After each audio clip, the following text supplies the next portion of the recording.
Hello and welcome to online coaching. इस video में हम लोग बिहार बोर्ड के क्लास 10th का हिंदी के ऑब्जेक्टिव जो वीवीआई है, बहुत ही वीवीआई है, इसका एग्ज़ाम में आने का चांस 90% है। तो चलिए इसको देखेंगे। ओके, तो यहाँ पर पहला ऑब्जेक्टिव है, अंबेडकर ने भारत की बेरोजगारी का प्रमुख एवं प्रत्यक्ष कारण किसे माना? तो इसका आंसर क्या हो जाएगा? जाति प्रथा। ओके, अगला देखते हैं कि सभ्य समाज की आवश्यकता क्या है? तो सभ्य समाज की आवश्यकता क्या है? जाति प्रथा। ओके, अगला देखते हैं कि हु और सुधराज किसकी रचना है? हु और सुधराज किसकी रचना है? तो क्या मारेंगे आप?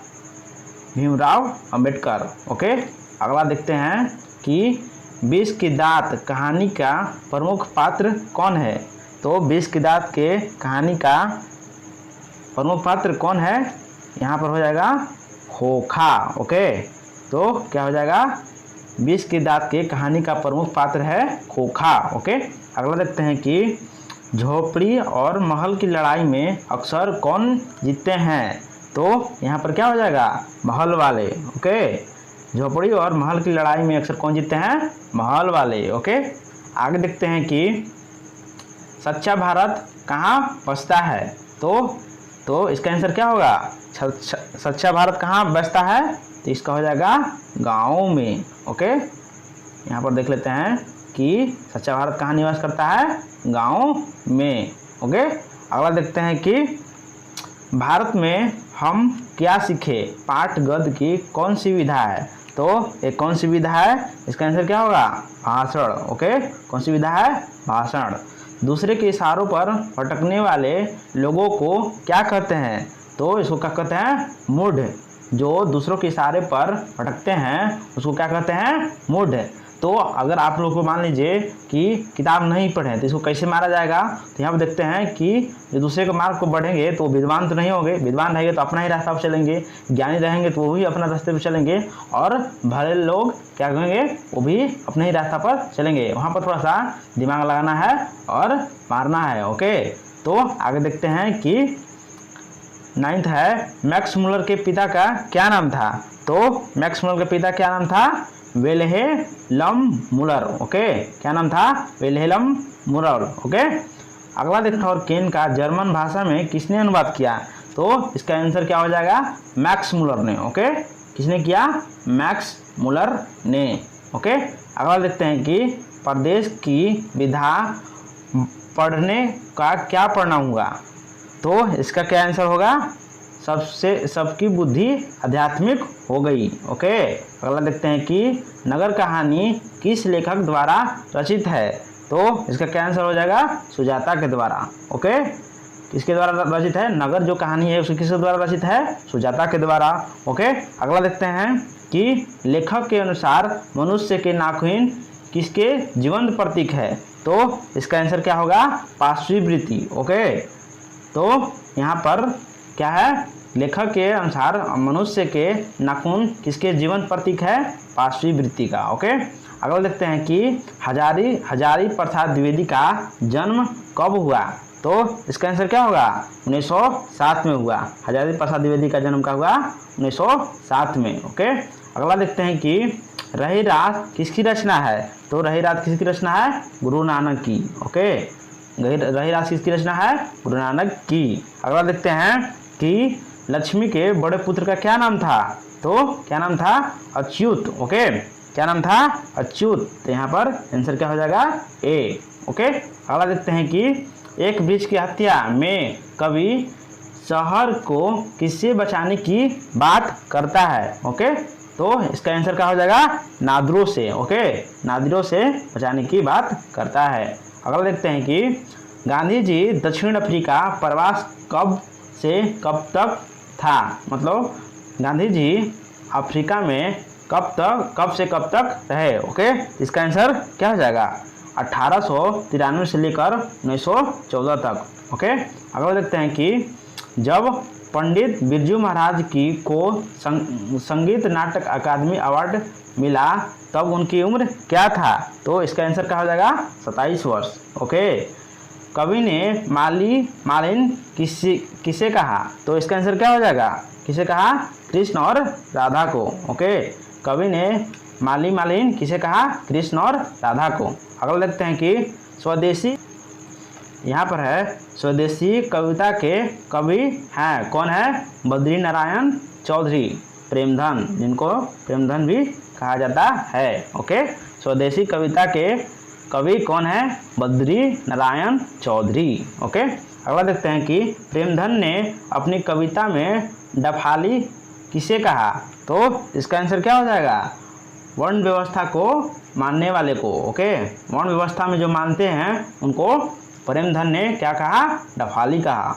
ओके, अगला देखते हैं कि किन लोगों ने भारत को कब्रिस्तान बना दिया? तो किन लोगों ने? हिंदू मुस्लिम मिल के आपस में जब झगड़े तो क्या हो गया? बना दिए, कब्रिस्तान बना दिए, तो दोनों ने। ओके, अगला देखते हैं कि जाति प्रथा का सबसे बड़ा दोष क्या है? तो इसका सबसे बड़ा दोष है पेशे का निर्धारण करना। ओके, अगला देखते हैं कि श्रम विभाजन निश्चय ही सभ्य समाज की क्या है? एक क्या है? आवश्यकता है। ओके, अगला देखते हैं कि लोकतंत्र केवल शासक की एक पत्ति ही नहीं, लोकतंत्र मूलतः सामूहिक जीवनचर्या के एक रीति तथा समाज के समृद्ध अनुभवों के आदान प्रदान का नाम है। यह किसकी कथन है? यह कथन किसकी है? इसका क्या आंसर होगा? भीमराव अंबेडकर की। ओके, अगला देखते हैं कि भारत माता शीर्षक कविता के रचयिता कौन है? तो इसका क्या हो जाएगा? इसका आंसर हो जाएगा, क्या हो जाएगा? सुमित्रानंदन पंत। ओके, तो इसका आंसर क्या हो जाएगा? सुमित्रानंदन पंत। भारत माता शीर्षक कविता के रचयिता कौन है? सुमित्रानंदन पंत। अगला देखते हैं कि भारत माता कविता पंत के किस काव्य से संग्रहित है? तो ग्राम्या। ओके, ग्राम्या से संग्रहित है भारत माता कविता। ओके, अगला देखते हैं कि भारत माता का ह्रास कैसे दिखाई पड़ता है? तो कैसे दिखाई पड़ता है? राहुग्रसित। ओके, कैसे दिखाई पड़ता है? राहुग्रसित। अगला देखते हैं कि भाईचारे का संबंध दूध और पानी के मिश्रण से क्यों बताया गया है? तो इसका आंसर क्या हो जाएगा? इसका आंसर क्या हो जाएगा? एक दूसरे के पूरक। ओके, एक दूसरे के पूरक। अगला देखते हैं कि किसे जाति प्रथा के नाम पर श्रम का विभाजन कर दिया? तो किसने किया? सभ्य समाज ने। ओके, जाति प्रथा क्या निर्धारित करती है? इसका आंसर क्या होगा? बताइए। जाति प्रथा का निर्धारण करती है, मतलब जाति प्रथा क्या निर्धारण करती है? इसका आंसर क्या हो जाएगा? पेशा। ओके, पेशा निर्धारण करती है। जाति प्रथा क्या निर्धारण करती है? पेशा। अगला देखते हैं कि भारत सरकार ने दिनकर को कौन सा अलंकरण प्रदान किया? तो इसका आंसर क्या हो जाएगा? 33 का पद्म भूषण। ओके, तो भारत सरकार ने दिनकर को कौन सा अलंकरण मतलब सम्मान प्रदान किया? तो क्या हो जाएगा? पद्म भूषण। ओके, अगला देखते हैं कि भारत माता में जनतंत्र की स्थापना कब हुआ? तो इसका हो जाएगा 1950 में। ओके, भारत माता में जनतंत्र का स्थापना 1950 में हुआ। अगला देखते हैं कि कुंवर नारायण आधुनिक युग की किस काव्य धारा के कवि हैं? तो इसका आंसर क्या हो जाएगा? नई कविता की। ओके, तो इसका हो जाएगा नई कविता की। अगला देखते हैं जिसके हस्ताक्षर नीचे अंकित हो को कहते हैं? इसको क्या कहते हैं? इसको कहते हैं अधो हस्ताक्षरकर्ता। ओके, अगला देखते हैं कि बरसात बिल्कुल न होना क्या कहलाता है? बरसात बिल्कुल ना होना कहलाता है अनावृष्टि। ओके, बरसात बिल्कुल ना होना क्या कहलाता है? अनावृष्टि।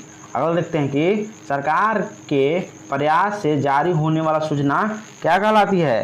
तो इसका क्या हो जाएगा? अधिसूचना। ओके, इसका क्या हो जाएगा आंसर? अधिसूचना।